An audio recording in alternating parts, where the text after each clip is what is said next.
Alors bonjour, j'espère que vous allez bien ce matin. Pour commencer, j'aimerais vous inviter à ouvrir vos Bibles avec moi dans Jean au chapitre 14. Jean au chapitre 14. On est maintenant rendu à la doctrine du Saint-Esprit. On a survolé plusieurs doctrines jusqu'à maintenant. On a traversé la moitié de toutes les doctrines qu'on veut survoler.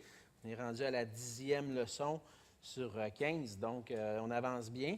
Et on est rendu maintenant à la doctrine du Saint-Esprit. Le but du survol, c'est de survoler les grandes doctrines de la foi chrétienne et telles que nous, on le croit, ici à l'Église de l'Espoir, et comment elles nous ont été transmises aussi à travers l'histoire de l'Église, ces grandes doctrines-là. Et de pouvoir être enraciné dans la saine doctrine. C'est ça certainement le but.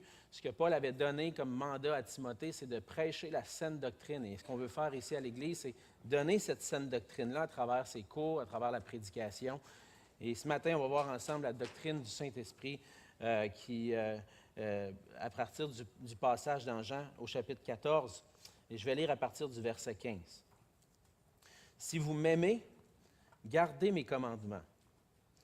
Et moi, je prierai le Père, et il vous donnera un autre consolateur, afin qu'il demeure éternellement avec vous. L'Esprit de vérité que le monde ne peut recevoir, parce qu'il ne le voit point et ne le connaît point. Mais vous, vous le connaissez, car il demeure avec vous, et il sera en vous. Je ne vous laisserai pas orphelins, je viendrai à vous. Encore un peu de temps, et le monde ne me verra plus. Mais vous, vous me verrez, car je vis et vous vivrez aussi. En ce jour-là, vous connaîtrez que je suis en mon Père et que vous êtes en moi et que je suis en vous. Celui qui a mes commandements et qui les garde, c'est celui qui m'aime. Et celui qui m'aime sera aimé de mon Père.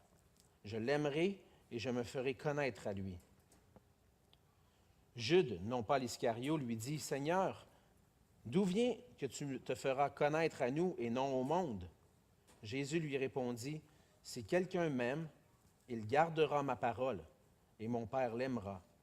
Nous viendrons à lui et nous ferons notre demeure chez lui. Celui qui ne m'aime pas ne garde point mes paroles. Et la parole que vous entendez n'est pas de moi, mais du Père qui m'a envoyé. Je vous ai dit ces choses pendant que je demeure avec vous. Mais le Consolateur, l'Esprit Saint que le Père enverra en mon nom, vous enseignera toutes choses et vous rappellera tout ce que je vous ai dit. Je vous laisse la paix, je vous donne ma paix. Je ne donne pas comme le monde donne, que votre cœur ne se trouble point et ne s'alarme point. Vous avez entendu que je vous ai dit, je m'en vais et je reviens vers vous. Si vous m'aimiez, vous vous réjouiriez de ce que je vais au Père, car le Père est plus grand que moi. Et maintenant, je vous ai dit ces choses avant qu'elles arrivent, afin que, lorsqu'elles arriveront, vous croyiez. Je ne parlerai plus guère avec vous, car le prince du monde vient. Il n'a rien en moi, mais afin que le monde sache que j'aime le Père et que j'agis selon l'ordre que le Père m'a donné, levez-vous, partons d'ici. » Alors, dans ce passage-là, évidemment, vous avez reconnu le discours de Jésus avec ses disciples, qui était avec ses disciples dans la chambre haute, dans les derniers moments de sa vie. Et alors que les disciples sont un peu troublés par le fait que Jésus vient de leur annoncer qu'il va partir, qu'il va mourir, qu'il va s'en aller au Père, au verset 1, il va dire que votre cœur ne se trouble pas. Croyez en Dieu, croyez en moi. Et une des façons dont Jésus veut rassurer ses disciples, c'est en leur annonçant la venue du Saint-Esprit, le Consolateur. Et ce matin, on va regarder ensemble cette doctrine, apprendre à connaître un peu plus la personne du Saint-Esprit et son œuvre en nous, qu'est-ce qu'il fait en nous. Et je pense que c'est quelque chose d'important pour la vie chrétienne. Et juste avant d'aller plus loin, on va se courber, on va dire un mot de prière, demander à Dieu sa grâce pour nous ce matin. Alors, Seigneur notre Dieu, on est béni de pouvoir venir dans ta présence. Et tout ça à travers ce que Christ a accompli. Seigneur, tu nous dis dans ta parole qu'il n'y a plus de condamnation pour ceux qui sont en Jésus-Christ. Et c'est un privilège pour nous de se présenter devant toi sans avoir rien à craindre, sans avoir à craindre un jugement ou une condamnation, mais à cause de Christ qui a reçu nos péchés sur lui, qui a subi notre châtiment. Maintenant, par la foi en lui, on peut avoir cet accès auprès de toi. Seigneur, merci du privilège qu'on a de te connaître. Seigneur, dispose nos cœurs ce matin, c'est ma prière, que tu puisses disposer nos cœurs à entendre ta parole, à entendre ce que tu as à nous dire ce matin et à apprendre à te connaître, à connaître ton Esprit Saint qui vit en nous. Seigneur Jésus, tu as rassuré tes disciples en disant que tu viendrais vers eux. Et c'est dans la personne du Saint-Esprit que tu es venu vers nous, Seigneur Jésus, et tu nous accompagnes tous les jours jusqu'à la fin du monde à travers ton Esprit. Merci, Seigneur, de ta grâce, de nous donner cette grâce, de ta présence dans nos vies. Viens par cette présence, par ta puissance, Seigneur, ouvrir nos cœurs à ta parole et que nous puissions être transformés par elle. Seigneur, qu'on ne puisse pas ressortir d'ici sans avoir reçu quelque chose de toi, sans avoir goûté à qui tu es, sans avoir apprécié combien grand tu es, combien bon tu es envers nous. Viens nous bénir ce temps, Seigneur, et c'est en ton nom qu'on te prie. Amen. La doctrine du Saint-Esprit, c'est probablement une des doctrines que dans nos églises, historiquement, si je peux dire, dans nos églises, surtout les milieux baptistes plus conservateurs, qu'on a été un peu plus frileux, si je peux dire, de parler de cette doctrine-là. Dans d'autres traditions d'Église, dans d'autres dénominations, on voit beaucoup plus l'expression, si je peux dire, ou la recherche de l'expression des dons du Saint-Esprit ou des miracles que l'Esprit peut accomplir. On recherche plus ça, puis des fois, on tombe dans des extrêmes, on va se le dire, il y a parfois des extrêmes, des incompréhensions de comment l'Esprit agit aujourd'hui. Et en voyant ces extrêmes-là, parfois, nous, on est des gens de la parole. Les baptistes, c'est des gens de la parole. Et nous, on revient à la parole, mais on essaye de s'éloigner un peu de ces extrêmes-là ou ces excès-là parce qu'on a peur. On ne sait pas trop comment gérer ça. C'est-tu de même que l'Esprit agit? C'est-tu vraiment comme ça qu'on devrait vivre le Saint-Esprit? Puis là, on se tourne vers la parole parce que ça nous rassure un peu plus. Mais je pense que s'il y a une doctrine qui est importante à saisir pour la vie chrétienne, pour notre marche avec Dieu de jour en jour, c'est la doctrine du Saint-Esprit. Mais une doctrine du Saint-Esprit qui est fondée sur les Écritures, qui est fondée sur la révélation que Dieu nous donne. On a besoin de comprendre l'Esprit Saint, son œuvre en nous, sa personne et son œuvre en nous à partir de la révélation que Dieu nous donne. Et à partir de là, je pense que pour avoir étudié le sujet pendant quelques années déjà maintenant, je pense qu'on découvre de façon encore plus glorieuse l'œuvre du Saint-Esprit dans nos vies.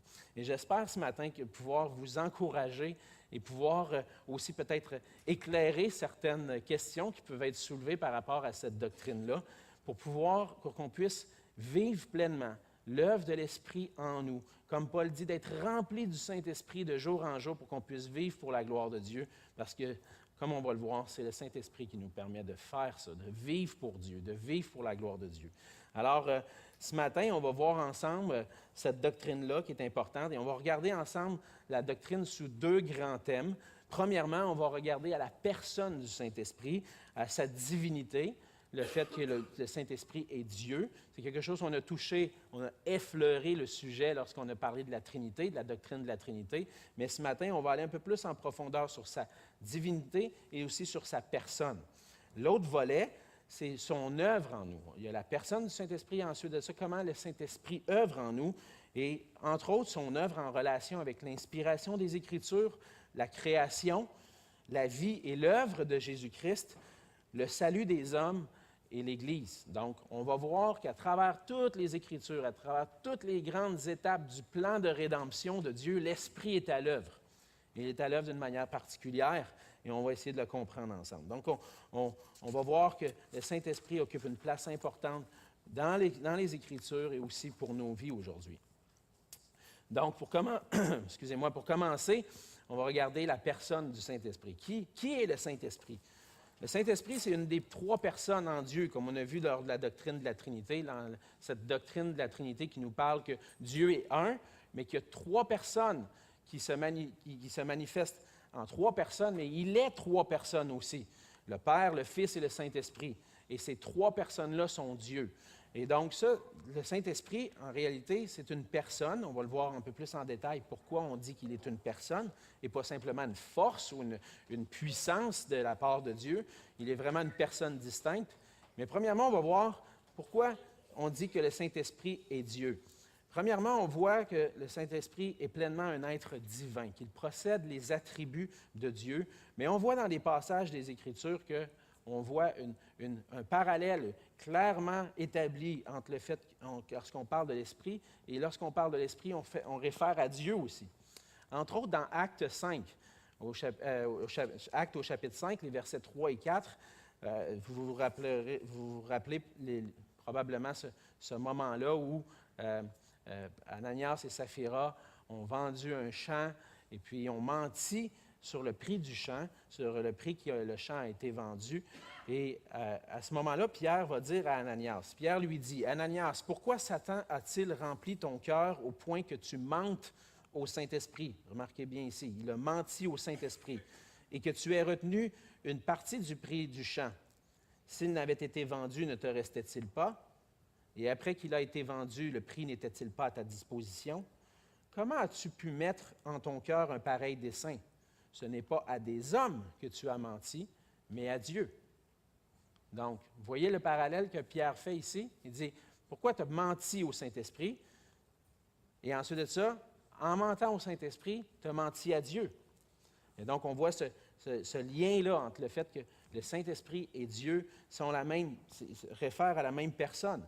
En mentant au Saint-Esprit, Ananias et Saphira ont menti à Dieu. Ils ont menti à la personne de Dieu.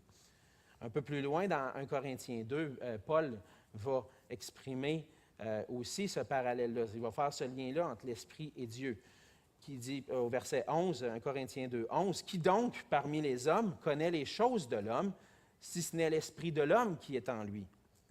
De même, personne ne connaît les choses de Dieu, si ce n'est l'Esprit de Dieu. » Donc, qu'est-ce que Paul est en train de dire?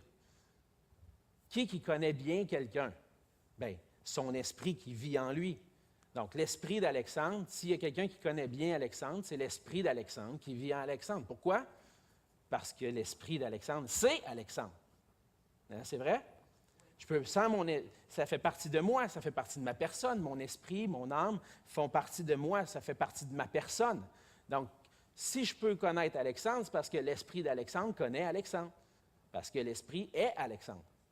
La même chose avec Dieu. S'il y a quelqu'un qui peut bien connaître Dieu, c'est l'Esprit de Dieu qui vit en lui. Parce que l'Esprit est Dieu. Donc, encore une fois, Paul fait ce parallèle-là, comme Pierre a fait dans Acte 5, dans 1 Corinthiens 2. Paul est en train d'affirmer, l'Esprit de Dieu connaît Dieu parce que l'Esprit est Dieu. Donc, encore une fois, la divinité du Saint-Esprit qui est affirmée ici. Dans 1 Corinthiens 3, juste un chapitre plus loin, verset 16, Paul va encore faire le lien entre l'Esprit et Dieu. « Ne savez-vous pas que vous êtes le temple de Dieu et que l'Esprit de Dieu habite en vous? » Comment Dieu habite en nous? Dieu habite en nous par son Esprit. Et on peut dire que Dieu habite en nous parce que l'Esprit de Dieu habite en nous. Et donc, vous voyez les liens là, logiques que je suis en train de faire. Lorsqu'on parle de l'Esprit de Dieu, on parle de Dieu. Lorsqu'on dit que l'Esprit de Dieu habite en nous, Dieu habite en nous. Lorsqu'on ment au Saint-Esprit, on a menti à Dieu. S'il y a quelqu'un qui connaît le cœur de Dieu, c'est l'Esprit de Dieu, parce que l'Esprit est Dieu. C'est pas compliqué, hein? C'est simple. C'est simple. L'Esprit est Dieu, et c'est ces passages-là qui nous montrent clairement que l'Esprit est Dieu, et qu'on voit aussi qu'il possède des attributs divins. À travers toutes les Écritures, à l'ensemble des Écritures, les Écritures nous parlent de l'Esprit de Dieu, non seulement comme Dieu, mais comme possédant aussi des attributs divins. On a fait la même chose avec la personne de Jésus-Christ. Lorsque Basile a enseigné sur la personne de Jésus-Christ, il a montré les passages qui montrent clairement un lien entre le Fils et Dieu, c'est la même personne. Et puis après ça, on montre les attributs. Est-ce que l'Esprit de Dieu est éternel? Est-ce qu'il possède les mêmes attributs de Dieu? Est-ce qu'il est éternel? Est-ce qu'il est partout? Est-ce qu'il connaît tout? Bien, les Écritures nous montrent que oui. c'est le psaume 139, on voit que l'Esprit de Dieu est omniprésent. Ça veut dire qu'il est partout, comme Dieu. Où irai-je loin de ton esprit? C'est David qui parle. Et où fuirai-je loin de ta face? Si je monte aux cieux, tu es là. Si je me couche au séjour des morts, te voilà. Si je prends les ailes de l'aurore et que j'aille habiter à l'extrémité de la mer, là aussi ta main me conduira et ta droite me saisira. Où irai-je loin de ton esprit? On peut-tu se cacher de l'Esprit de Dieu? Impossible, parce que l'Esprit est partout. L'Esprit nous suit. L'Esprit est là et présent parce que Dieu est partout. Dieu est présent partout à cause de son Esprit. Et maintenant, je veux faire attention pour ne pas dire que l'Esprit, que Dieu est en tout. Ça, c'est une doctrine qui s'est développée à travers les années, surtout dans l'Église catholique, que le Dieu remplit toutes choses, dans le sens que Dieu est partout, dans le sens qu'il est dans le lutrin ici, dans ma bouteille d'eau, Dieu est partout, et c'est l'Esprit de Dieu qui est en toutes choses. Ce n'est pas ça. Dieu est partout présent, mais il n'est pas en toutes choses. Et ça fait une différence, parce que souvent, on est en train de dire que certaines personnes, eux, ils ont l'Esprit de Dieu, même s'ils ne sont pas croyants, on dit qu'ils ont l'Esprit de Dieu, parce que Dieu est en tout le monde. Ce n'est pas vrai, ça. Dieu habite chez ses enfants. Dieu n'est pas dans tout. Dieu n'est pas toute chose. Le lutrin, ce n'est pas Dieu. C'est quelque chose de distinct. C'est un objet distinct. Mais Dieu est présent. Dieu est présent par son esprit, mais pas dans toute chose. Juste faire une différence parfois dans ce qu'on peut entendre. On ne peut pas dire que Dieu est en tout, mais on peut dire que Dieu est partout. Deuxième attribut de Dieu qu'on peut donner au Saint-Esprit, on a lu le passage dans 1 Corinthiens 3,10, c'est qu'il est omniscient, il sait tout. Car l'Esprit de Dieu sonde tout, même les profondeurs de Dieu. Donc, l'Esprit de Dieu est capable de connaître toutes choses. Il connaît tout ce qui se passe dans le monde. Il nous connaît, nous aussi, jusque dans les profondeurs de Dieu, parce qu'il est Dieu. Donc, l'Esprit connaît tout. L'Esprit peut tout aussi. Il nous montre qu'il est capable de faire des miracles. Dans Luc 1,35, qu'est-ce qui se passe? C'est l'ange qui va voir Marie pour lui dire, « Le Saint-Esprit viendra sur toi et la puissance du Très-Haut te couvrira de son ombre. C'est pourquoi le Saint-Enfant qui naîtra de toi sera appelé Fils de Dieu. » Qu'est-ce qu'il va faire? Le Saint-Esprit est en mesure de venir sur quelqu'un puis de provoquer que la femme va concevoir un enfant, même s'il n'y a pas eu de relation avec un homme. Donc, il y a un esprit créateur qui est capable de créer la vie, qui est capable de faire en sorte que Dieu le Fils va devenir un enfant. Ça prend toute une puissance pour faire ça. Et c'est l'Esprit de Dieu qui est tout-puissant. Mais on voit plusieurs passages dans les Écritures, évidemment, nous montrent la puissance de Dieu à travers son Esprit, la puissance du Saint-Esprit. On n'a pas le temps de tout voir ça, mais juste des points. Je vous pointe juste vers quelques passages qui nous montrent combien le Saint-Esprit est tout-puissant. Il est souverain aussi.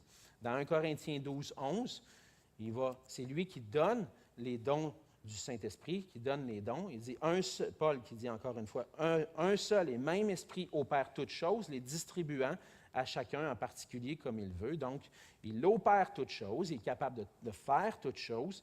En plus de ça, il est souverain sur les dons qu'il donne. Donc, il donne les dons à chacun, il les répartit comme il le veut. Donc, il est souverain sur les dons et aussi sur la création. Donc, ensuite de ça, un dernier attribut qu'on attribue souvent à Dieu, c'est le fait qu'il est éternel, qu'il n'a pas de commencement ni de fin. Dans Hébreux 9, 14, il ne nous parle pas clairement de cette doctrine-là, mais on voit que l'idée le fait qu'il est éternel, qui est associé à l'Esprit. Combien le sang de Christ, qui par l'Esprit éternel s'est offert lui-même sans tache à Dieu, purifiera-t-il votre conscience des œuvres mortes, afin que vous serviez le Dieu vivant. Donc, comment on qualifie l'Esprit ici? Il est éternel. C'est par l'Esprit éternel que Christ s'est offert à la croix et qui a offert sa vie en sacrifice. Donc, encore une fois, l'Esprit de Dieu est éternel. Et qu'est-ce que ça nous montre? C'est que l'Esprit de Dieu possède les attributs de Dieu, et à cause qu'il possède les attributs de Dieu, il est Dieu. Ensuite de ça, il y a le fait que le Saint-Esprit se distingue comme une personne.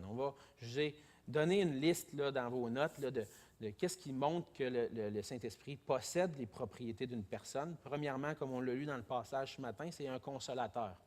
Une puissance, ça ne peut pas consoler. Ça prend une personne pour le faire.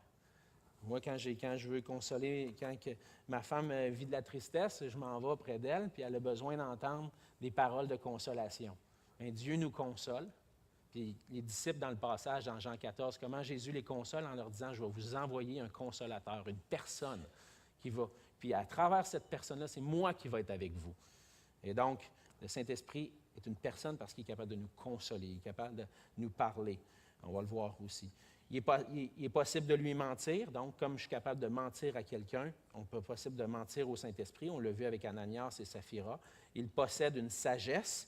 Dans 1 Corinthiens 2, comme on l'a lu, le Saint-Esprit sonde toutes choses. Il y a une sagesse qui est là. Et donc, s'il possède une sagesse, c'est qu'il y a une intelligence qui est derrière ça. Pas juste une force, mais une intelligence. Donc, on le voit encore une fois, les attributs d'une personne. Il possède une volonté. Dans Jean 3, 8, il va dire, c'est Jésus qui parle à Nicodème, il dit, l'Esprit souffle où il veut. Donc, l'Esprit agit là où il veut. S'il agit là où il veut, c'est qu'il possède une volonté.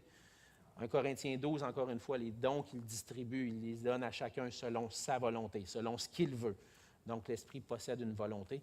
Il éprouve aussi des sentiments, des émotions, si je peux dire, en termes de tristesse. Dans Éphésiens 4, 30, Paul dit aux Éphésiens qu'il est possible d'attrister le Saint-Esprit. N'attristez pas le Saint-Esprit de Dieu. Donc, une puissance, juste une force, on ne peut pas attrister ça. Ça prend le cœur de quelqu'un, ça prend une personne. On attriste une personne. Et donc, il a les propriétés d'une personne et il agit aussi comme une personne. Il conduit, il dirige, il parle, il enseigne, il rend témoignage, il réconforte, etc. Je vous les ai donnés avec les passages reliés parce qu'on n'a pas le temps de tout voir ça. Mais le Saint-Esprit est une personne qui agit. Et donc, une personne distincte dans la Trinité, qui a tous les attributs divins, qui est Dieu lui-même. Et donc, le Saint-Esprit est Dieu qui accomplit, est une personne en Dieu qui accomplit des œuvres. Et c'est ce qu'on va voir. Quelle œuvre le Saint-Esprit a accompli? Premièrement, le Saint-Esprit a agi par l'inspiration des Écritures, dans l'inspiration des Écritures. Lorsqu'on dit que les Écritures sont inspirées de Dieu, ça veut dire qu'elles ont été données par Dieu. On va dire carrément dans l'original, dans 2 Timothée 3,16, qui ont été soufflées par Dieu. Et le mot souffle et esprit, dans le grec, le pneuma, c'est la même. On peut le traduire les deux façons. Le mot pneuma, ça peut être le souffle et ça peut être l'esprit. Et donc, quand on parle que les paroles de Dieu ont été soufflées par Dieu, ont été données par Dieu, par son souffle, elles nous viennent de son esprit. 2 Timothée 3,16 et 17, toute écriture est inspirée de Dieu, soufflée par Dieu, donnée par Dieu par son souffle, par son esprit. C'est là qu'on voit le inspiré et utile pour enseigner, convaincre, corriger, instruire dans la justice, afin que l'homme de Dieu soit accompli et propre à toute bonne œuvre. L'inspiration des Écritures, c'est l'Esprit qui était à l'œuvre dans l'inspiration. On le voit aussi dans 2 Pierre 1, 20, encore un petit peu plus clairement. Sachez tout d'abord vous-même qu'aucune prophétie de l'Écriture ne peut être l'objet d'interprétation particulière, car ce n'est pas par une volonté d'homme qu'une prophétie a jamais été apportée, mais c'est poussé par le Saint-Esprit que des hommes ont parlé de la part de Dieu. Donc, l'Esprit Saint, qui est l'œuvre de Dieu, qui est le souffle de Dieu, a créé les Écritures. Et donc, les Écritures ont été formées, inspirées par le souffle créateur de Dieu, qui est l'Esprit Saint. C'est par le Saint-Esprit que les prophètes ont parlé de la part de Dieu. Les hommes ont écrit. Mais comment ils ont fait pour écrire les paroles de Dieu? Poussés par l'Esprit Saint. C'est l'Esprit qui était à l'œuvre en eux pour mettre par écrit ce que Dieu a voulu qu'on reçoive. Et on croit fermement que les Écritures, la Bible, sont inspirées de Dieu d'une façon plénière et verbale. Ça veut dire que l'ensemble des Écritures ils nous viennent de Dieu par son Esprit. Et en fait, les paroles des prophéties, ce que Pierre est en train de dire, ça ne venait pas d'eux, ça ne venait pas d'une volonté d'homme, ça ne venait pas de quelqu'un qui a forcé quoi que ce soit, ça vient de l'Esprit de Dieu. Les paroles qu'on a entre nos mains, la parole de Dieu nous viennent de Dieu qui les a inspirées par son Esprit.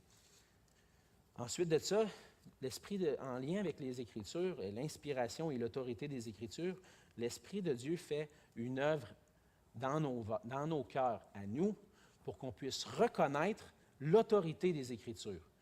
Parce que les Écritures sont inspirées de Dieu, parce qu'elles nous viennent de Dieu qui est l'autorité, qui est le souverain sur toutes choses, les Écritures, les paroles qui nous viennent de lui ont une autorité. Moi, je suis le papa de 4 enfants. Et lorsque je dis à mes enfants, « Va faire ton lit », ma parole a une autorité. Pourquoi? Parce que je suis le papa qui dit, « Va faire ton lit ». Si son ami à l'école dit, « Va faire ton lit », OK, je peux bien le faire si ça me tente parce que tu me le dis. Mais si c'est le papa qui dit, « Va faire ton lit », les paroles qui sont prononcées, ils ont une autorité qui vient avec parce que c'est le papa qui les a prononcées. Mais la même chose, vu que les paroles viennent de Dieu, elles possèdent une autorité parce qu'elles viennent de quelqu'un qui a l'autorité. Et donc, le Saint-Esprit nous atteste que les Écritures ont une autorité. Pourquoi? Comment on peut savoir que les Écritures sont une autorité pour nos vies? C'est parce que le Saint-Esprit atteste à nos cœurs que Dieu est l'auteur des Écritures. Si on ne reconnaissait pas Dieu comme l'auteur des Écritures, on dirait que c'est un livre comme un autre, comme la plupart des gens autour de nous vont dire. La Bible, c'est un livre comme un autre. On peut le lire puis prendre ce qu'on veut. Mais lorsque le Saint-Esprit agit dans nos vies pour nous faire voir que le Dieu en est l'auteur, on voit à travers ça qu'il y a une autorité à ça puis qu'on devrait la suivre. Et c'est Jean Calvin qui a amené cette idée-là lors de la Réforme, un peu pour se défendre contre l'Église catholique qui disait que c'est l'Église qui possède l'autorité et que c'est l'Église qui donne l'autorité aux Écritures parce que c'est elle qui a reconnu les Écritures. Jean Calvin a dit non, ce n'est pas l'Église qui a l'autorité, c'est les Écritures qui ont l'autorité. Et comment on fait pour savoir que les Écritures ont l'autorité? C'est parce que l'Esprit l'atteste à nos cœurs. Et il dit ceci, une longue citation pour vous, mais quand même, je la trouve merveilleuse pour nous aider à comprendre comment on arrive à reconnaître la Bible comme l'autorité. Calvin a dit « Parce que les gens profanes estiment que la religion est seulement une question d'opinion, et pour ne rien croire follement ou à la légère, ils veulent et exigent qu'on leur prouve par un raisonnement que Moïse et les prophètes ont parlé en étant inspirés de Dieu. À cela, je réponds que le témoignage du Saint-Esprit est meilleur que tout raisonnement. » Qu'est-ce qu'il est en train de dire? Les gens non chrétiens, là, ils nous demandent des preuves pour dire que la Bible est inspirée de Dieu. Moi, je peux donner toutes les raisons possibles, tous les arguments possibles pour dire, regarde ça c'est un argument pour l'autorité des Écritures. Il y a une prophétie qui s'est accomplie. Il l'a annoncé d'avance, ça s'est accompli. Je pourrais avoir tous les bons arguments. Ce n'est pas ça qui va convaincre un cœur. Ce qui va convaincre un cœur que c'est la vérité puis que c'est l'autorité, c'est Dieu par son esprit. Et c'est là que Jean Calvin appelait le témoignage du Saint-Esprit. Ça prend le témoignage du Saint-Esprit dans le cœur pour reconnaître l'autorité. Bien que Dieu soit son seul et suffisant témoin en sa parole, celle-ci ne suscitera cependant pas la foi dans le cœur des hommes si elle n'y est scellée par le témoignage intérieur du Saint-Esprit. Voilà pourquoi il est nécessaire que le même Esprit qui a parlé par la bouche des prophètes entre dans nos cœurs et les touche vivement pour les persuader que les prophètes ont fidèlement transmis ce qui leur était commandé d'en haut. Si je veux recevoir les paroles des Écritures comme l'autorité, si je veux recevoir les paroles des prophètes comme étant la parole de Dieu, j'ai besoin du témoignage intérieur du Saint-Esprit qui me convainc que le Dieu est l'auteur des Écritures. Et c'est comme ça qu'on l'accepte, l'autorité des Écritures dans nos vies. Et ça, c'est une des relations que le Saint-Esprit a, non seulement avec l'inspiration, mais avec le fait qu'on reçoit les Écritures. 1 Corinthiens 2, là j'ai cité Calvin, mais je vais vous donner un argument biblique maintenant. OK? Ça vient de la Bible, ce que Calvin a dit. En 1 Corinthiens 2, les versets 12 à 16. « Or, nous n'avons pas reçu l'Esprit du monde, mais l'Esprit qui vient de Dieu, afin que nous connaissions les choses que Dieu nous a données par sa grâce. Et nous en parlons non avec des discours qu'enseigne la sagesse humaine, mais avec ceux qu'enseigne l'Esprit, employant un langage spirituel pour les choses spirituelles. Mais l'homme naturel n'accepte pas les choses de l'Esprit de Dieu, car elles sont une folie pour lui, et il ne peut les connaître parce que c'est spirituellement qu'on en juge. L'homme spirituel, au contraire, juge de tout, et il n'est lui-même jugé par personne, car qui a connu la pensée du Seigneur pour l'instruire? Or, nous avons la pensée de Christ. Alors, qu'est-ce que Paul est en train de dire? On n'a pas reçu l'esprit de la sagesse du monde. On a reçu la sagesse qui vient du Saint-Esprit. On a reçu l'Esprit de Dieu. Et qu'est-ce que ça fait comme différence? Il y a une différence entre il y a un homme naturel puis il y a l'homme spirituel. L'homme naturel qui n'a pas l'Esprit de Dieu, lui, il n'accepte pas les paroles de l'Esprit de Dieu. Il n'accepte pas la parole de Dieu. Mais quand on a le Saint-Esprit qui vient nous régénérer nos cœurs, qu'est-ce qu'on fait? On reconnaît que Dieu est l'auteur des Écritures et on accepte les paroles que l'Esprit a inspirées dans les Écritures. Voilà l'œuvre que l'Esprit fait pour qu'on puisse accepter l'autorité des Écritures. Ça me fascine de voir comment Dieu est vraiment souverain sur toutes choses. Pas seulement pour nous amener au salut en Jésus-Christ, mais il utilise sa parole, puis il nous convainc de l'autorité de sa parole pour arriver là. Et il continue de le faire aussi dans nos vies. Si on veut grandir dans nos vies spirituelles, dans notre vie pour le Seigneur, on a besoin de reconnaître que, naturellement, je n'accepterai pas les paroles de Dieu. Mais lorsque je lis la parole de Dieu, puis ça touche mon cœur, puis que je veux changer, c'est l'œuvre de l'Esprit qui est dans ma vie qui fait ça. Sans ça, je n'accepterai pas la parole de Dieu. Je n'accepterai pas les paroles de l'Esprit de Dieu. Et c'est merveilleux ce que Dieu peut faire en nous pour qu'on puisse le connaître davantage puis vivre pour lui. Donc, j'ai pris un petit peu plus de temps que je pensais pour ça. Alors, on va rouler un peu plus pour les prochains points. Le deuxième point, c'est dans la création. Le Saint-Esprit était présent et actif lors de la création de l'univers. On voit ça dans Genèse 1, 1 et 2. Au commencement, Dieu créa les cieux et la terre. La terre était informe et vide. Il y avait des ténèbres à la surface de l'abîme. Et on voit qui? L'Esprit de Dieu qui se mouvait au-dessus des eaux. Donc, il est clair à travers ce passage-là que l'Esprit de Dieu était présent au moment de la création. Le Saint-Esprit était là, était présent. Il se mouvait au-dessus des eaux. Et qu'est-ce que ça veut dire, ça, exactement? Est-ce que ça veut dire qu'il était impliqué, lui, dans la création, ou il était juste présent? Si on regarde d'autres passages dans les Écritures, on voit que l'idée du fait que le verbe qui est utilisé pour dire qu'il se mouvait au-dessus des eaux démontre pas seulement une action de lui-même, mais qu'il était actif aussi dans la création. Entre autres, dans le psaume 104-30, c'est le psalmiste qui parle, il parle des animaux dans les versets 25 à 30. Et là, je cite juste le verset 30, mais dans les versets 25 à 30, il parle de tous les animaux de la terre, etc. Et qu'est-ce qu'il dit? Il dit, tu envoies ton esprit, ils sont créés, et tu renouvelles la face de la terre. Donc, au moment où les animaux ont été créés, l'Esprit de Dieu était présent dans la création même des animaux. On ne le voit pas clairement dans Genèse 1 et 2, mais on le voit plus loin dans les Écritures. Mais si on veut voir l'action du Saint-Esprit dans la création, c'est vraiment dans la création de l'être humain que c'est évident. Dans Genèse 1, les versets 26 et 27, vous connaissez bien, Dieu dit « Faisons l'homme à notre image ». Et donc, lorsqu'il dit « Faisons l'homme », on a vu lors de la doctrine de la création que c'était une œuvre trinitaire, lorsque c'est au pluriel. Je dis, Dieu n'est pas en train de dire « Je vais faire l'homme à mon image ». Non, il dit « Faisons l'homme à notre image », au pluriel. Pourquoi? Parce que le Père, le Fils et le Saint-Esprit sont ensemble dans la création pour créer l'homme. Et puis, à la fin, dans le récit de la création, plutôt au chapitre 2, ça dit que l'Éternel Dieu forma l'homme de la poussière de la terre et il souffla dans ses narines un souffle de vie et l'homme devint une âme vivante. Le souffle de vie, comme ce que j'ai dit tout à l'heure, souffle, le mot hébreu qui est là, c'est ruach, ça veut dire souffle, mais on peut le traduire aussi par esprit. Est-ce que c'est le souffle ou c'est l'esprit? C'est là la question. Est-ce que c'est le souffle de Dieu mais c'est quoi le souffle de Dieu? C'est l'Esprit de Dieu. Et lors de la création, ce que je crois, c'est que l'Esprit est donné pour donner vie, et l'Esprit est donné pas pour...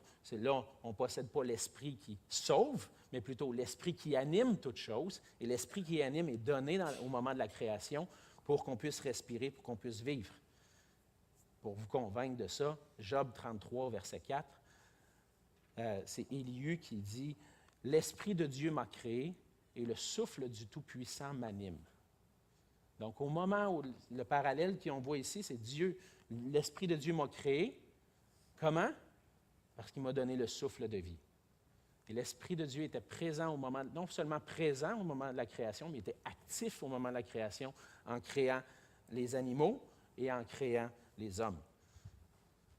Pas toujours clair lorsqu'on lit les passages rapidement, mais lorsqu'on creuse un peu plus les Écritures, on voit que l'Esprit de Dieu n'est pas juste comme quelqu'un d'une troisième personne un peu plus distante.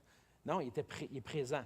Il est là. Il était là dans l'inspiration des Écritures. Il est là pour nous faire accepter les Écritures. Puis il était là à la création. C'est lui qui nous donne le souffle de vie. L'Esprit, c'est celui qui nous anime. C'est celui qui nous donne la vie. Il était à l'œuvre aussi dans la personne et dans l'œuvre que Christ a accomplie. Non seulement au moment de la création, mais on voit aussi dans l'Ancien Testament. Là, je fais un gros saut jusqu'à Jésus-Christ, mais si on regarde dans l'Ancien Testament, il y a plusieurs moments où l'Esprit est à l'œuvre. Entre autres, les rois d'Israël étaient loin du Saint-Esprit pour pouvoir conduire le peuple d'Israël. Certains des prophètes, la même chose, ceux qui étaient les leaders d'Israël possédaient l'Esprit de Dieu pour pouvoir conduire son peuple. Et même qu'à certains moments, l'Esprit de Dieu pouvait se retirer. L'Esprit qui dirigeait, l'Esprit qui conduisait Israël pouvait se retirer du cœur du roi, comme David va dire même dans le psaume 51, « Ne me retire pas ton esprit ». C'est l'Esprit qui l'animait pour conduire Israël. David reconnaissait que pour conduire le peuple de Dieu, il avait besoin du Saint-Esprit.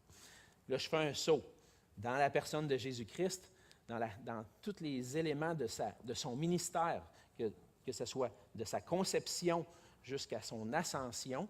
L'Esprit de Dieu est à l'œuvre dans la vie de Jésus-Christ. Premièrement, on l'a vu, on l'a lu dans Luc 1, comment Marie est tombée enceinte du Fils de Dieu par la vertu du Saint-Esprit, par le Saint-Esprit qui agit en elle pour faire naître cet enfant, pour créer cet enfant. Et donc, la conception et même la naissance de Jésus-Christ, c'est l'œuvre du Saint-Esprit. C'est par l'Esprit de Dieu, c'est par son Esprit que Dieu a agi dans la naissance, dans la conception de la naissance et même la croissance de Jésus. On voit dans Luc 2, à plusieurs endroits, que Jésus grandissait, il se fortifiait. On voit dans Luc 2, 40, entre autres, « Or, l'enfant croissait et se fortifiait. Il était rempli de sagesse et la grâce de Dieu était sur lui. Tous ceux qui l'entendaient étaient frappés de son intelligence et de ses réponses. Et Jésus croissait en sagesse, en stature et en grâce devant Dieu et devant les hommes. » Donc, on ne voit pas le Saint-Esprit vraiment à l'œuvre, clairement, explicitement dit ici. Mais comment Jésus faisait pour grandir, se fortifier? Comment il faisait pour avoir une intelligence comme supérieure à ce qu'un enfant de 12 ans pourrait dire à des hommes de la loi qui connaissaient toutes les Écritures? Il les impressionnait par son intelligence. Comment il pouvait faire ça? Comment il pouvait croître en sagesse, en stature, en grâce? Si on recule un peu dans Ésaïe, on voit que Ésaïe avait annoncé que l'Esprit de Dieu reposerait sur Christ, sur son Messie. Dans Ésaïe 11, les versets 1 à 3, il dit « Puis un rameau sortira du tronc d'Ésaïe, et un rejeton naîtra de ses racines. L'Esprit de l'Éternel reposera sur lui, esprit de sagesse et d'intelligence, esprit de conseil et de force, esprit de connaissance et de crainte de l'Éternel. Il respirera la crainte de l'Éternel. » Qu'est-ce qu'on voit? L'enfant Jésus qui a grandi, à l'âge de 12 ans, avait déjà l'Esprit de Dieu en lui. Et l'Esprit de Dieu était à l'œuvre dans le cœur de Jésus pour le faire grandir comme un enfant, devenir un adulte, mais un adulte avec une sagesse qui était complète. Et on voit ça dans d'autres passages aussi dans Ésaïe. Je crois que je vous les ai mis dans les notes, Ésaïe 42 et Ésaïe 50, pour aller les voir. L'Esprit de Dieu était à l'œuvre dans la personne de Jésus. Il était là, présent, lors de son baptême. Et puis son baptême était un symbole de son onction. Le mot Christ, Messie, veut dire loin, celui qui est loin de l'Éternel. Il a reçu une onction. Et son baptême était, lorsqu'on voit Jésus qui est baptisé, que l'Esprit de Dieu descend sur lui comme une colombe.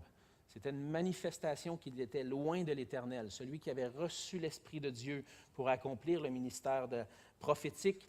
Et son ministère sur la terre était remplis du Saint-Esprit. Acte 10, c'est Pierre qui parle. En prêchant, il dit, « Vous savez comment Dieu a oint du Saint-Esprit et de force Jésus de Nazareth qui allait de lieu en lieu, faisant du bien, guérissant tous ceux qui étaient sous l'empire du diable, car Dieu était avec lui. » Et donc, l'Esprit de Dieu était présent dans l'œuvre de Christ. Il est présent lors de sa tentation. C'est l'Esprit qui l'amène au désert pour qu'il puisse être tenté par le diable. C'est l'Esprit de Dieu le conduit. Et l'Esprit de Dieu l'accompagnait dans tout son ministère terrestre. Dans Luc 4, c'est Jésus qui lit les paroles d'Ésaïe et qui se les approprie. Il dit, ces Écritures-là sont accomplies aujourd'hui. Il dit, « L'Esprit du Seigneur est sur moi parce qu'il m'a oint pour annoncer une bonne nouvelle aux pauvres. Il m'a envoyé pour guérir ceux qui ont le cœur brisé, pour proclamer aux captifs la délivrance et aux aveugles le recouvrement de la vue, pour renvoyer libres les opprimés, pour publier une année de grâce du Seigneur. » Donc, le ministère de Jésus, son ministère au complet, était une œuvre remplie du il était rempli du Saint-Esprit, il agissait par l'action du Saint-Esprit. Évidemment, Jésus est allé jusqu'à sa mort, il est ressuscité, il est retourné au ciel, et toutes ces étapes-là, encore une fois, sont l'œuvre où le Saint-Esprit est à l'œuvre dans tout ça. Hébreux 9, 14, dans sa mort, quand il s'est offert en sacrifice, on l'a lu tout à l'heure, il s'est offert par l'Esprit éternel. C'est par l'Esprit de Dieu que Christ s'est rendu jusqu'à la croix. C'est l'Esprit qui a poussé Jésus pour l'amener jusqu'au moment de la croix pour s'offrir en sacrifice. Aussi dans l'œuvre de la résurrection, l'œuvre de la résurrection, on voit dans le Nouveau Testament qui est attribuée à la fois au Père, à la fois au Fils et à la fois au Saint-Esprit. Et dans 1 Pierre 3, 18, c'est là qu'on voit où que l'Esprit de Dieu est à l'œuvre dans la résurrection de Christ. Christ a souffert une fois pour les péchés, lui juste pour des injustes, afin de nous amener à Dieu. Il a été mis à mort quant à la chair et rendu vivant quant à l'Esprit. Donc, comment il a été rendu vivant? Par rapport à l'Esprit de Dieu. L'Esprit de Dieu est à l'œuvre, encore une fois. Et dans 1 Timothée 3,16 aussi, Paul dit que Christ a été justifié par l'Esprit, dans un sens qui a été dans un sens que sa mort a été reconnue comme vraie. Comment? Par sa résurrection. Et on voit que c'est une mort qui est capable de nous donner le salut par le fait que l'Esprit l'a ressuscité d'entre les morts. Et ensuite de ça, après son ascension, l'Esprit est à l'œuvre comment? En venant sur la terre, dans nos cœurs, en venant habiter dans les enfants de Dieu. Dans Jean 14, c'est ce qu'on a lu tout à l'heure. Beaucoup de choses, hein? L'Esprit est à l'œuvre, l'Esprit est présent, l'Esprit est là. Il est à l'œuvre aussi dans notre salut d'une manière incroyable. Il y a beaucoup de choses qu'on peut dire. Je vais y aller, essayer d'aller dans les choses les principales. Premièrement, le Saint-Esprit apporte la conviction de péché. Si on veut venir au Seigneur, si on veut reconnaître notre état de pécheur, nous repentir de nos péchés, recevoir le pardon qui est en Jésus-Christ, j'ai besoin de savoir que je suis un pécheur puis de reconnaître que je suis un pécheur. Comment je vais être convaincu que je suis un pécheur? La parole nous dit que c'est l'Esprit de Dieu qui fait cette œuvre-là. Jean 16. Quand il sera venu, il convaincra le monde en ce qui concerne le péché, la justice et le jugement. En ce qui concerne le péché, parce qu'il ne croit pas en moi, la justice, parce que je vais au Père et vous ne me verrez plus, le jugement, parce que le prince de ce monde est déjà jugé. Donc, par sa grâce, qu'est-ce que l'Esprit fait? Il convainc les cœurs de péché, de rébellion, pour reconnaître en Jésus-Christ le seul moyen d'être sauvé et de voir Jésus-Christ comme le moyen de salut. Celui qui a été agréé par le Père, qui a été reçu dans le temple céleste avec le sang qui a été versé, qui a traversé le voile et qui est de voir en lui le moyen de salut, celui qui me donne accès auprès du Père. Donc, l'Esprit de Dieu, c'est ce qu'il fait. Il vient nous convaincre de péché, de justice et de jugement. Ensuite de ça, l'Esprit est à l'œuvre dans notre régénération, dans le fait qu'on naît de nouveau. On voit dans Jean 3, Jésus qui dit à Nicodème, « En vérité, je te le dis, si un homme ne naît d'eau et d'esprit, il ne peut entrer dans le royaume de Dieu. Ce qui est né de la chair est chair, et ce qui est né de l'esprit est esprit. Ne t'étonne pas que je t'ai dit, il faut que vous naissiez de nouveau. Le vent souffle où il veut, et tu en entends le bruit, mais tu ne sais d'où il vient, ni où il va. Il en est ainsi de tout homme qui est né de l'Esprit. Donc, la nouvelle naissance, être né de nouveau, ça veut dire être né de l'Esprit. Et qui fait ça? C'est l'Esprit de Dieu qui provoque ça, qui provoque cette nouvelle naissance, qui fait en sorte que je me repens de mes péchés, je place ma foi en Jésus-Christ. Donc, la nouvelle naissance, ce n'est pas le fruit d'un effort humain quelconque, c'est le fruit de la grâce de Dieu, de l'œuvre du Saint-Esprit dans la vie d'une personne. Et ensuite, ça se manifeste par la foi et la repentance. Ce n'est pas la foi et la repentance qui me donnent l'Esprit de Dieu. C'est l'Esprit de Dieu qui me donne un cœur nouveau pour me repentir et croire. C'est ce que je crois. Oui. Oui. Oui, oui, dans un, je vais le dire comme ça, c'est la purification qui est référée là. Mais si vous voulez aller lire Ézéchiel 36, je pense que Jésus réfère à Ézéchiel 36 lorsqu'il parle de ce passage-là. Et puis, justement, je peux vous le lire, je l'ai ici, là. Dans Ézéchiel 36, le prophète dit, c'est l'Éternel qui parle, il dit, « Je répandrai sur vous une eau pure, et vous serez purifiés. Je vous purifierai de toutes vos souillures et de toutes vos idoles. Je vous donnerai un cœur nouveau, et je mettrai en vous un esprit nouveau.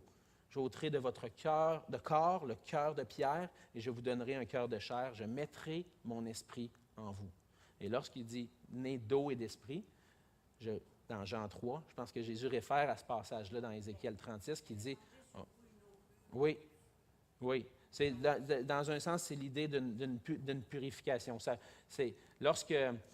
On peut lire aussi dans Tite 3, plus loin, ce n'est pas nécessairement le baptême qui est représenté, qui est dit là, ce n'est pas le baptême qui sauve, mais probablement que le baptême représente ce qui s'est passé. Et lorsque, je pense au sens figuré, il nous purifie par l'eau et l'esprit. C'est l'esprit qui vient faire son œuvre en nous. Et souvent, on voit dans les Écritures que l'eau et l'esprit sont reliés ensemble. Et je pense que c'est l'œuvre de l'esprit de venir nous purifier, de venir enlever notre cœur de pierre, nous donner un cœur de chair. Et c'est une image, je crois, ici. Et oui, c'est ça. Bien, ça peut être relié, mais je pense vraiment qu'ici, là, il y a un symbole, une image qui est employée. On va dire, pour nous purifier, pour se laver, de quoi on a besoin? On a besoin de l'eau pour se purifier. Okay? Et lorsqu'on se lave, on prend de l'eau, mais c'est un peu la même idée. Je vais répandre sur vous une eau pure pour vous rendre pur. Et comment ça va se passer? C'est à travers l'Esprit de Dieu qui vient en vous. Fait que c'est ma compréhension. Il n'y a pas de problème. Donc, ensuite de ça, on voit que l'Esprit nous régénère, nous donne, puis là, il nous le dit dans Tite 3, juste pour appuyer ce que je viens de dire, il dit par le bain de la régénération et le renouvellement du Saint-Esprit. Et donc, le bain, encore une fois, l'eau qui est employée, comment l'Esprit comment on devient une nouvelle personne, c'est par une eau pure qui est placée sur nous, un bain qui nous renouvelle et l'Esprit de Dieu qui vient en nous. Je ne crois pas que ça réfère au baptême, je crois que le baptême représente ça. Et puis, c'est parce que ce n'est pas le baptême qui me purifie, c'est l'Esprit de Dieu et l'œuvre de Christ qui me purifie. Ensuite de ça, le baptême manifeste ça. Ensuite de ça, donc l'Esprit est à l'œuvre pour nous convaincre de péché, pour nous donner une nouvelle naissance. Et ensuite de ça, on est baptisé du Saint-Esprit. Tous les croyants qui ont placé leur foi en Jésus-Christ ont reçu le baptême du Saint-Esprit. Ce n'est pas quelque chose qui se passe ultérieurement, que je dois rechercher par l'imposition des mains, mais plutôt, lorsque j'ai cru, j'ai été baptisé du Saint-Esprit par Jésus au moment de ma conversion. Et pourquoi je crois ça? C'est parce que dans 1 Corinthiens 12, les versets 12 et 13, Paul dit, il parle à toute l'Église à Corinthe, et il est en train de toutes les inclure ensemble. Il dit, « Car comme le corps est un et a plusieurs membres, et comme tous les membres du corps, malgré leur nombre, ne forment qu'un seul corps, ainsi en est-il de Christ. Nous avons tous, en effet, été baptisés dans un seul esprit pour former un seul corps, soit juif, soit grec, soit esclave, soit libre, et nous avons tous été abreuvés d'un seul esprit. » Donc, tous les croyants qui ont été régénérés par le Saint-Esprit ont reçu le baptême du Saint-Esprit. Et je ne crois pas, comme dans d'autres dénominations, entre autres le pentecôtisme classique, qui va dire, une fois que j'ai été je me suis converti, j'ai placé ma foi en Jésus-Christ, je me suis repenti de mes péchés. J'ai besoin de rechercher le baptême du Saint-Esprit par la suite. Je ne crois pas ça du tout. Je crois qu'au moment de ma conversion, j'ai vécu le baptême du Saint-Esprit. Et qu'est-ce que je dois rechercher par la suite? C'est d'être rempli du Saint-Esprit et porter du fruit de l'Esprit dans ma vie. Mais je n'ai pas deux classes de chrétiens devant moi. Ceux qui sont convertis mais qui n'ont pas encore reçu le Saint-Esprit, puis ceux qui l'ont reçu. Je n'ai pas deux niveaux, là. Ceux qui sont convertis à Jésus-Christ ont le Saint-Esprit, ont été baptisés du Saint-Esprit. Parce que Paul le dit, nous tous, on a été baptisés dans un seul esprit. Le Saint-Esprit est aussi à l'œuvre dans notre sanctification, là où l'Esprit de Dieu, or le Seigneur, c'est l'Esprit dans 2 Corinthiens 3, et là où est l'Esprit du Seigneur, là est la liberté. Nous tous, dont le reflet, dont le visage découvert reflète la gloire du Seigneur, nous sommes transformés en la même image de gloire en gloire par l'Esprit du Seigneur. Donc, comment on est transformé à l'image de Jésus-Christ? Une fois qu'on est converti au Seigneur Jésus, qu'on a lui donné notre vie, le Seigneur, son but pour nous, c'est de nous rendre semblables à l'image de Christ. Comment il le fait? À travers son Esprit qui nous transforme de gloire en gloire, de progrès en progrès, vers la stature parfaite de Jésus-Christ. Donc, la sanctification, c'est la transformation de nos cœurs, la transformation de nos vies, qu'on reflète Jésus-Christ, qu'on devienne l'image de Christ. Qui fait cette œuvre-là en nous? C'est l'Esprit de Dieu. Et ça, c'est lui aussi, c'est lui qui nous aide à chaque moment, chaque instant dans notre marche avec le Seigneur.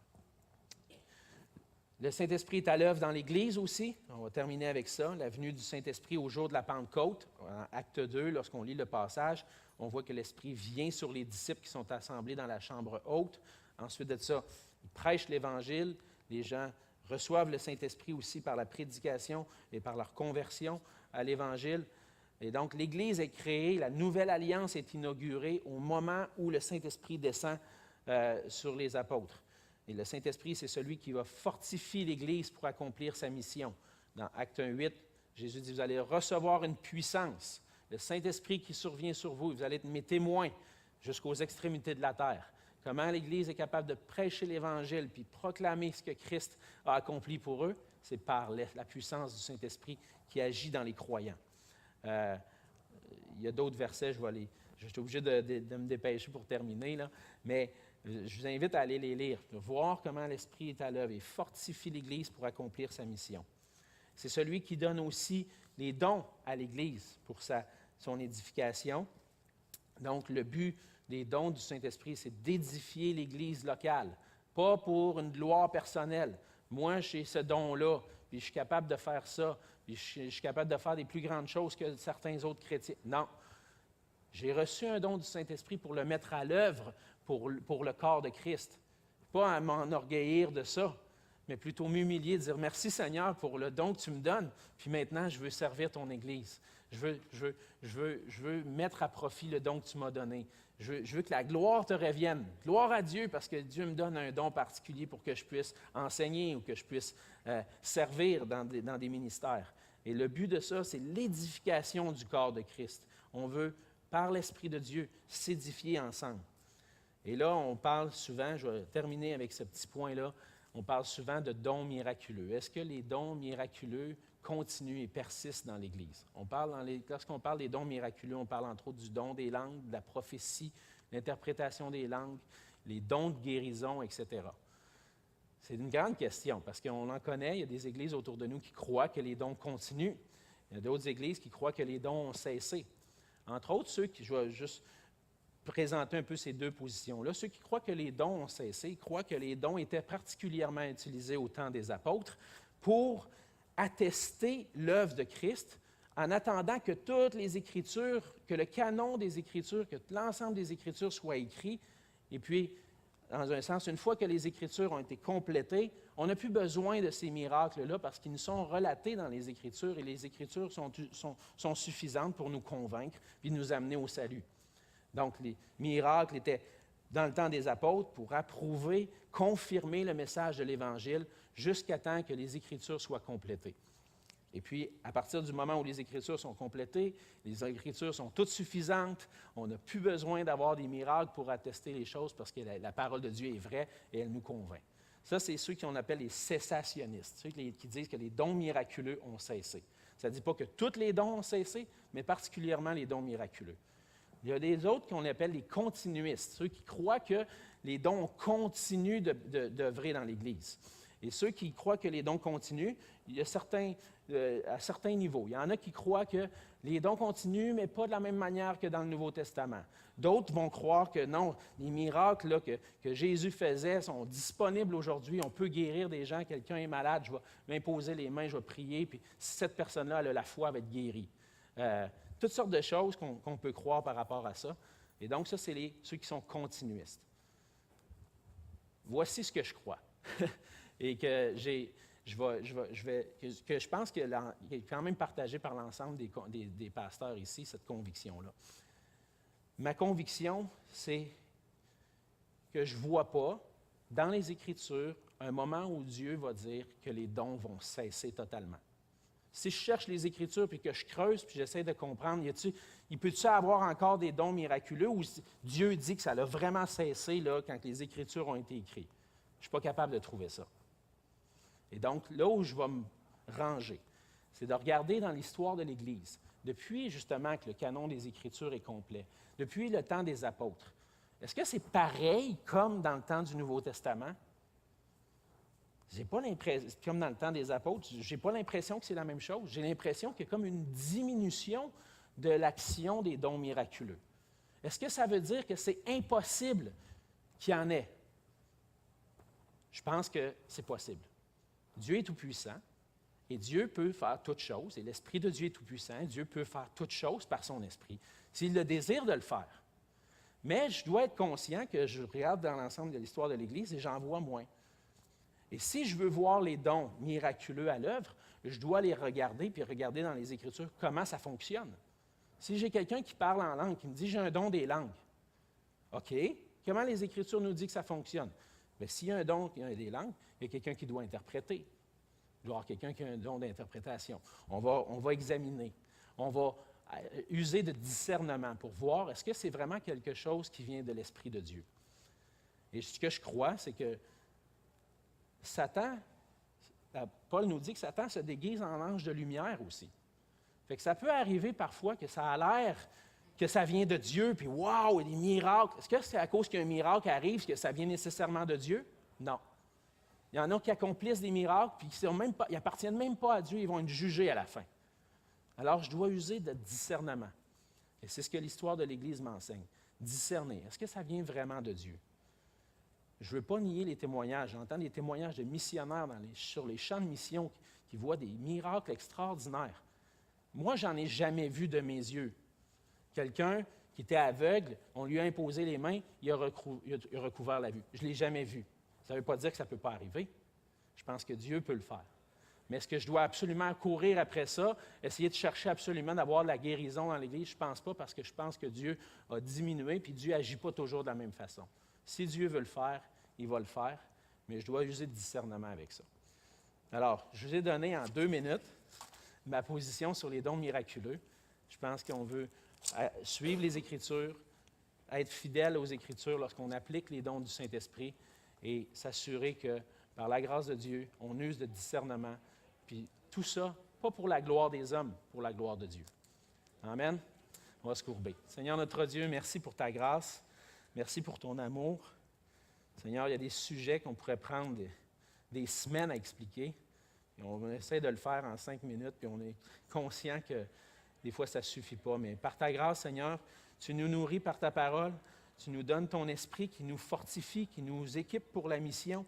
Et on te prie, Seigneur, que tu puisses nous aider à grandir dans notre compréhension de l'œuvre de ton esprit dans nos vies.